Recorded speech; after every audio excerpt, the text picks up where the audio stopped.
Hey there, this is Iman, that Philly wholesaler chick, and I'm excited to bring you video number 3 in this series of how to get started wholesaling houses quick start guide. And if you remember in video number 2, and if you've been following along, you've been watching, you've been following along in this video series, you'll remember that we ended with, we now had the phone ringing and potential motivated sellers are calling us. So what do we do? What do we do next? Okay, we got to speak to these people. So what do we say? But before we actually get to speaking with those folks that are calling, that are responding to our the marketing that we put out to generate those leads, there are a few things that we should do before we return a phone call. In the event that they left a message, with their name and the property address. So as you can see here on the screen here, this is the property tax assessor's website for my market here in Philadelphia. So you want to find out where you want to do that for your target market. You want to go to the property tax assessor's website for your city, for your county, to then be able to look up who the owner of record is for a particular property. So this is where it brings you here for Philadelphia. I whited this out for the simple fact that this is something I'm actively working on. So you'll come here, you'll find out, you'll see who the owner of record is. It'll tell you who they are and what the mailing address is for that property. And the other thing that I do once I find out who it is, how much they paid for the property, when they purchased the property, is that I look up, I want to view the tax balance here.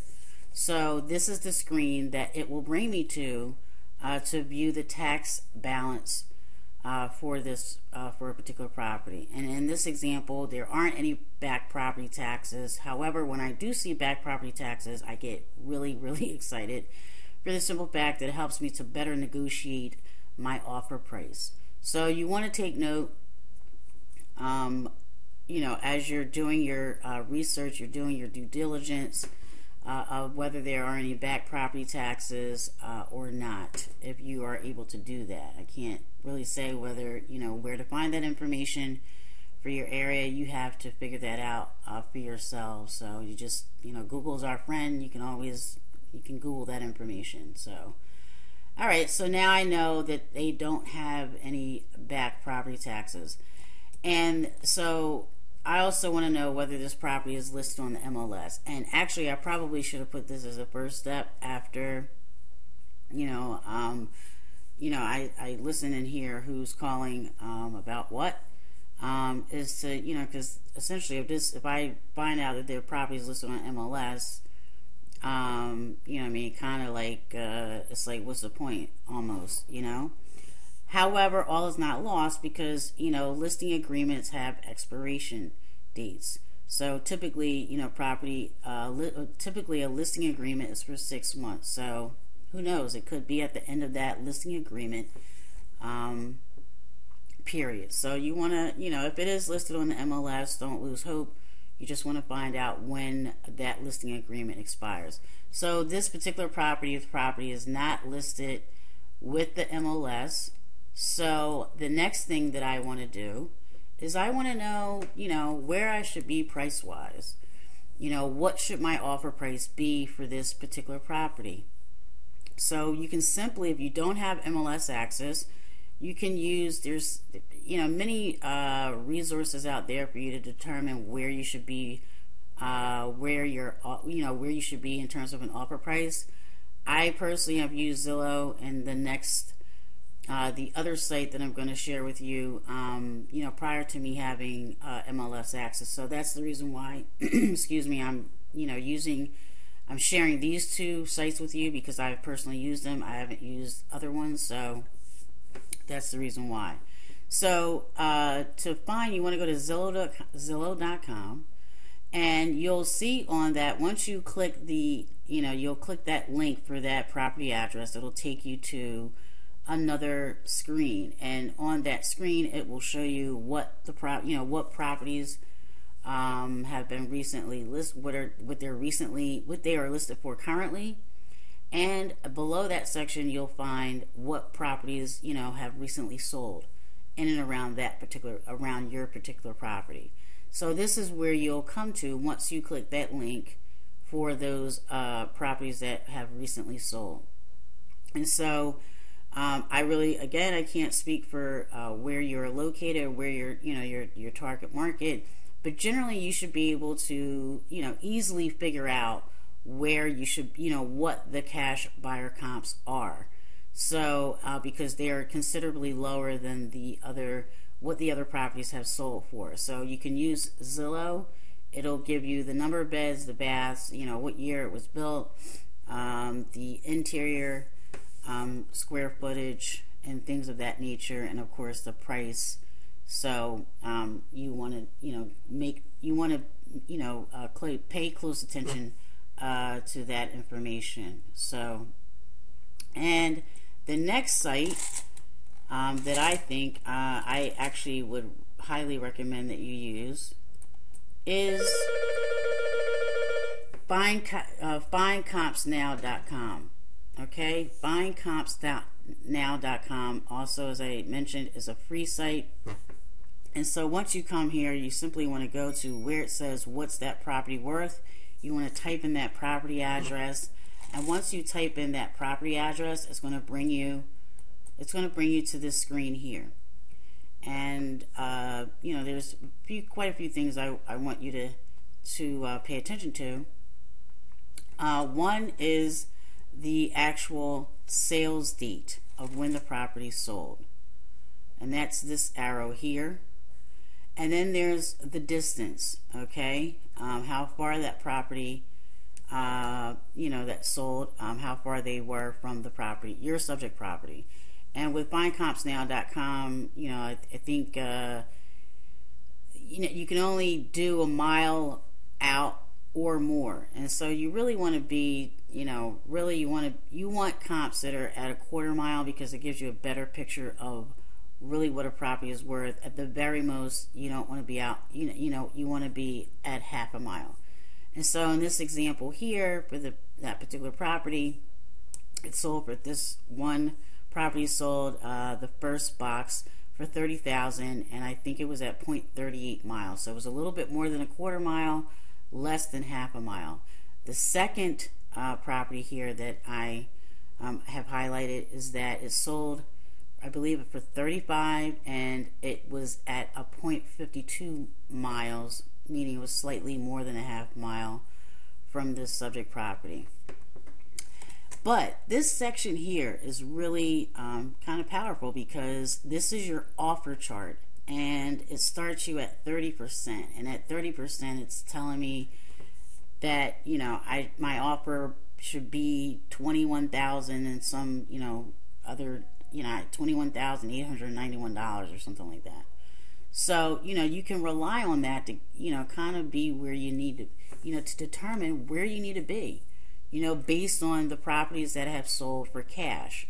There's other things that you can do at findcompsnow.com is private lenders, and I can't remember what the other one is.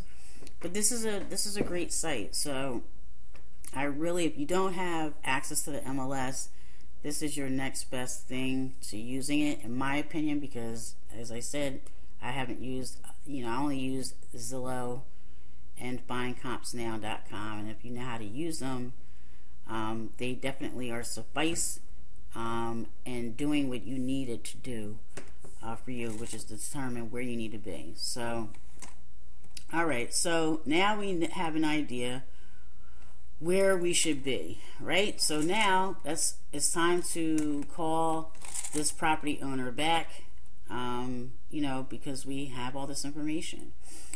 However, when we call them back, there's still more information that we need to gather from them. And so, on this seller call-in lead interview sheet, you want to, make note of, different things.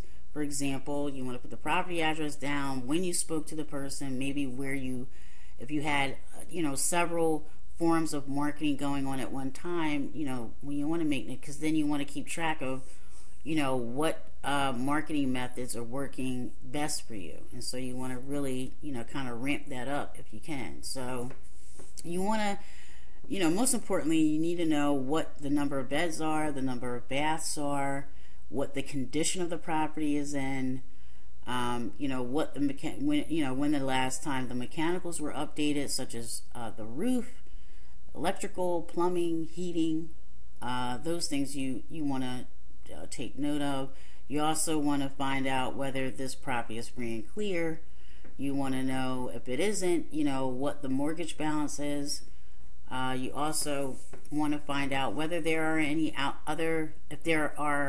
outstanding liens or judgments against this property. Are there any outstanding utilities here in Philadelphia? Water and gas run with the land, so those things attach to the property when you go to sell it. So you need to know what those things are.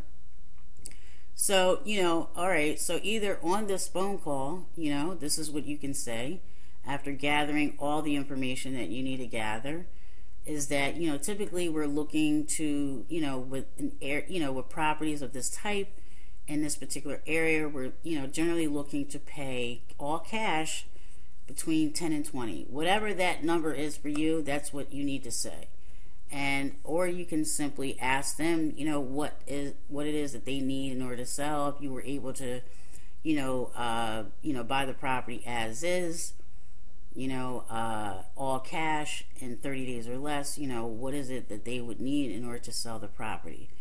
So, or you can, simply say that, I need to do a little bit more research, Mr. or Miss Seller. I will give you a call back within 24 to 48 hours, and we can discuss,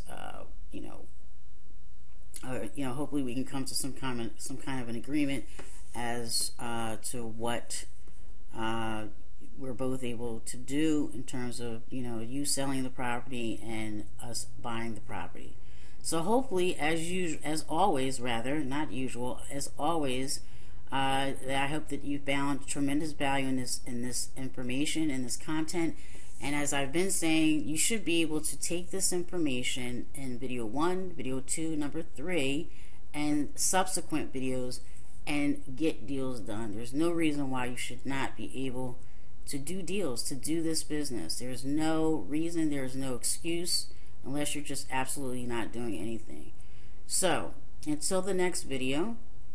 Also, if you haven't subscribed yet, please take the time to do so immediately following the end of this video, and subscribe to this channel, because if you like this video, there's more great content like this that I'll be recording for you guys. So please make sure that you take the time to subscribe to this channel. And as I mentioned, until the next time, I will see you in the next video. Take care and happy wholesaling. Over here, this is my year.